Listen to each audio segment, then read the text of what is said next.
KDC Sawyer with Sport Fishing Championship, sitting here with Rob and Tucker Carmichael from Team Lights Out. You guys, thank you so much for sitting with me today. Good to see you. Good talking with you. Yeah, thanks for having us. It's been a while. It looks like the weather's nice up there. Where are you right now? We're in Pecasset, Massachusetts, at our home, up on Cape Cod, kind of the top of Buzzards Bay. And Yep. Tucker, you said it's starting to get cold outside. Yeah, I mean, the evenings are getting cooler, and it's still like 70 during the day, but some days have been down in the 50s, so starting to Have be you fall. have y'all been doing any fishing? We fished, I guess, 2 weeks ago. We ran like really far, but we had a lot of northeast the last couple weeks, so there hasn't been a whole lot of blue water stuff going on, but there's been some giant fishing locally, and inshore fishing still going on. So That's really great. What a beautiful place up there. I just absolutely loved the time I got to spend up there, seeing that fishery, meeting you guys. You have been a part of the Sport Fishing Championship since day one. You've competed in our catch event, which is a really incredible event. And you guys are going to be competing in our first annual Zane Gray Championship Playoff event. What is it like to you to have been a part of the SFC from the beginning? Rob, why don't you take this one? I mean, it's been a lot of fun. It was a new element added to our fishing, having the cameras on the boat, capturing some really incredible footage, and seeing the camera crews being as excited as we are for the catch and being able to document that's been really fun. So the whole SFC experience has been fun. Fishing from here, I guess, all the way down to Lauderdale last winter was fun. And, obviously looking forward to going to Cabo. Should be fun. Tucker, what are you most looking forward to in going to Cabo to fish that fishery? I mean, I've never fished the Pacific at all, really just the East Coast here, and I'm looking forward to seeing what they have over there. I mean, obviously I've seen posts from the past few years with what's going on in Mag Bay and Cabo, and I'm kind of excited to see like what it's all about. Yeah. What about you, Rob? Have you ever fished the Pacific before? No, not really. I mean, I guess I've fished further down, in Los Sueños, and years ago got to fish Venezuela, but Oh, that was a long time ago. So no, not really. Very excited to do it and looking forward to it. yeah, it's an incredible place, incredible fishery. I'm really excited about you guys getting down there. Before we get into that, I want to talk a little bit about your season this past year. You guys have had a run of rough weather. It was rough, both figuratively and literally. And what was that like for you? Tucker, why don't you take it? I mean, it's one thing fishing in rough weather. It's another thing having a run in rough weather. I remember for Tri-State this year, we were running down to the Toms, which was like 160 miles or something from Block Island, which it's one thing when it's calm to cover that distance. Another thing when your head see 160 miles. Oof. It makes the fishing difficult. It makes trying to move difficult. It just makes everything more difficult is what it comes down to. And I mean, everyone's pretty tough. Boat holds up and we take care of it, and gear holds up. It's just tiring, I guess, at the end of the day. It wears you out, and you guys are out there for several days at a time. And what's really specific about the Northeast, and you'll see this in the Gulf too, but with the way your tournaments are structured up there, you guys essentially, a lot of your teams are fishing the entire time you're out there, all day, all night. It's a lot on your crew, Rob. Yeah, that's a big part of our strategy is, we carry a lot of crew, carry a lot of, crew that's proficient. Every one of our guys, can run a boat, can gaff a fish, can, hook a fish.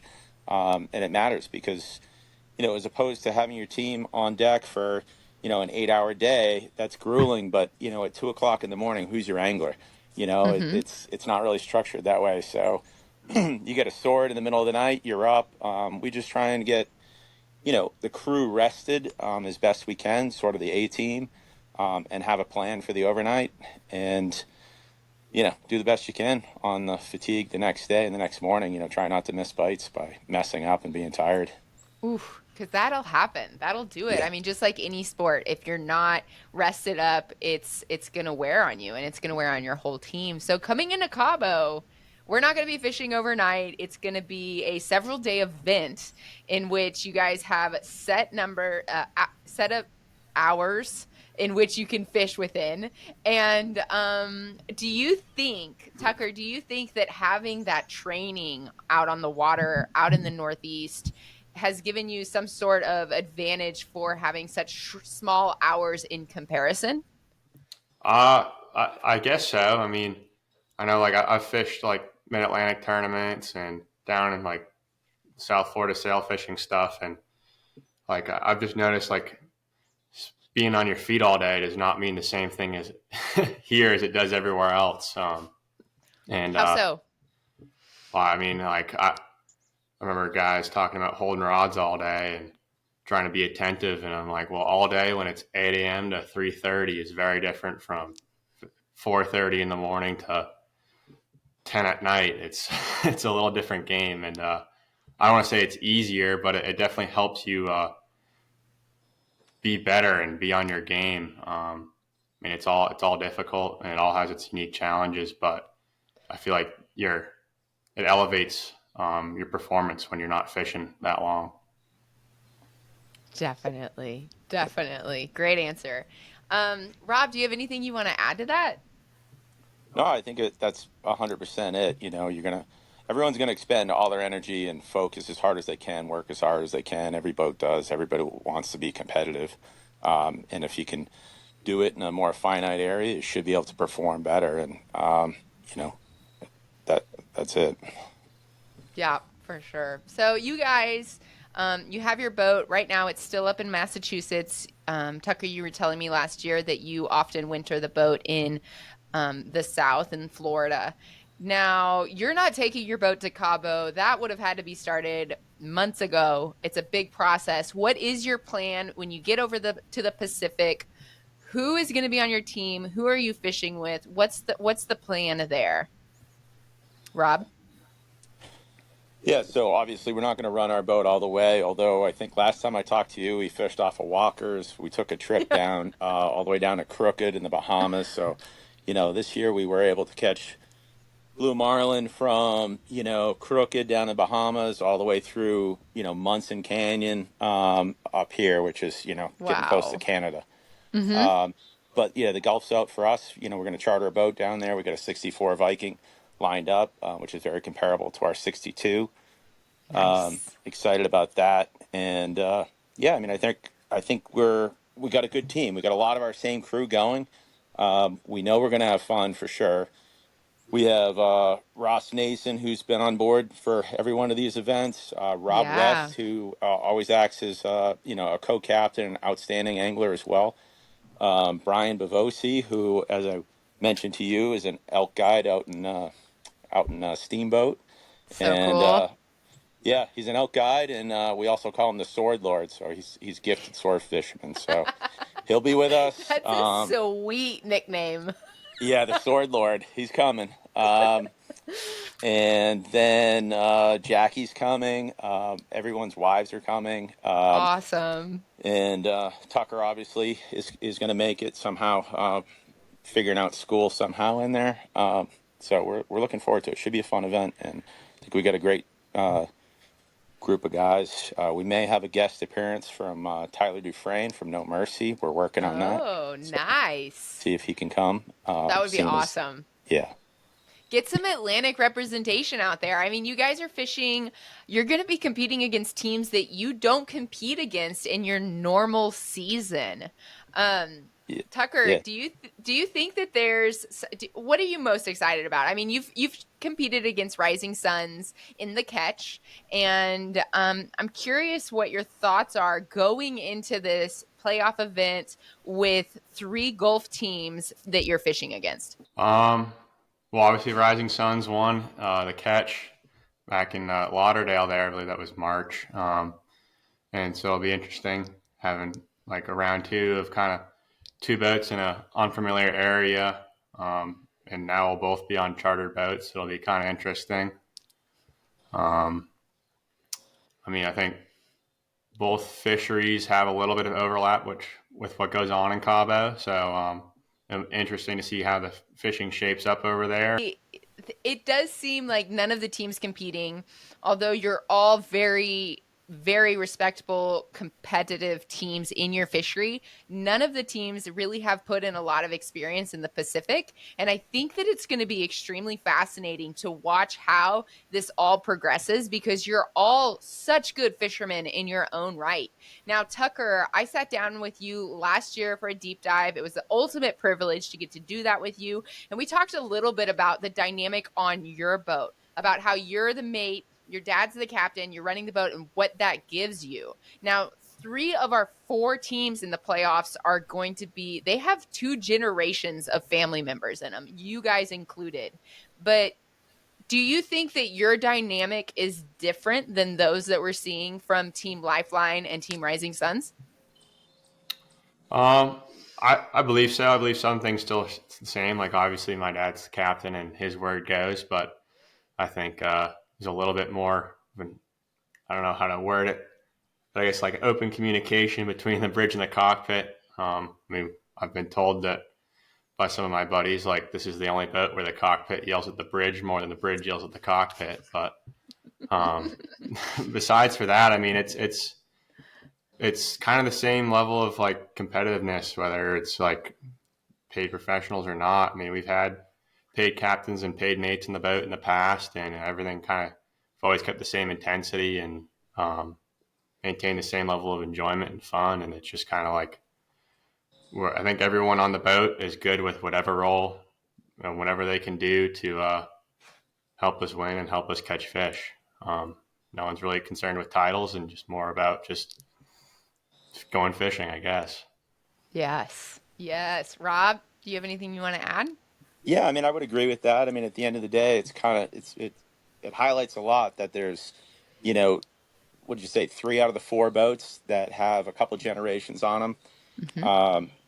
I mean, it's a family sport. It's, getting together with friends and family, and that's, highlighted by the fact that, 3 of the 4 boats have families on them.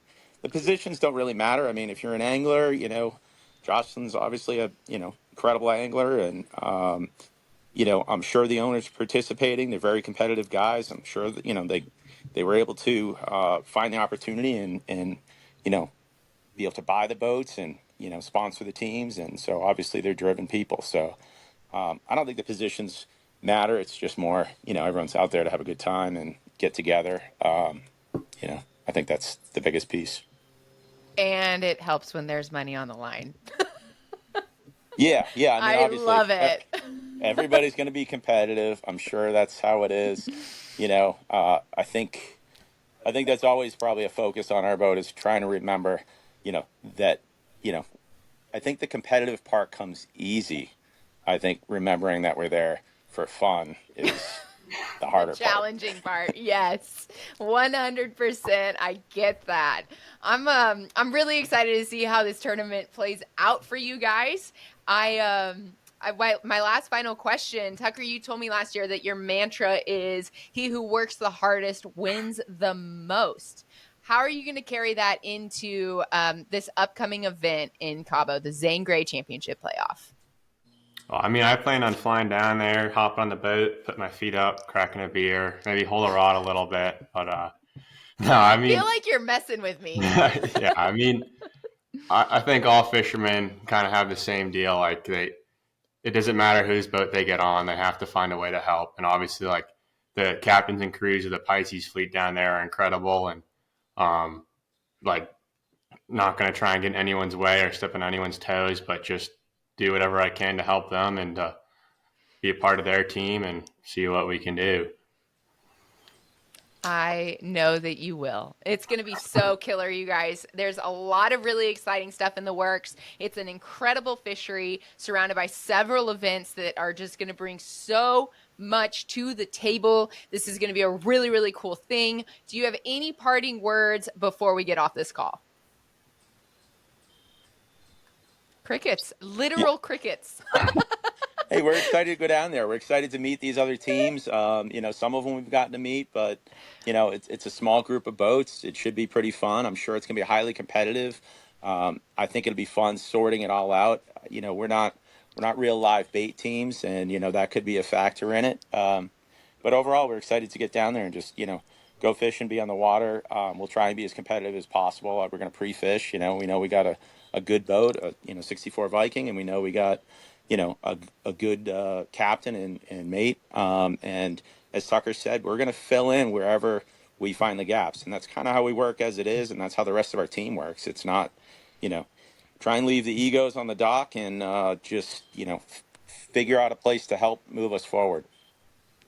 Very nice. Very nice. Tucker, any parting words? I'm just looking forward to going fishing. I heard that. Awesome, you guys. Well, good luck out there. I'll be following along. For the viewer, thank you so much for watching. You can follow the Zane Gray Championship Playoff on CBS Sports as well as YouTube. Really appreciate it. Y'all have a good one, and don't stop chasing your wild. Hey-o. Good talking with you, Katie. Thank you.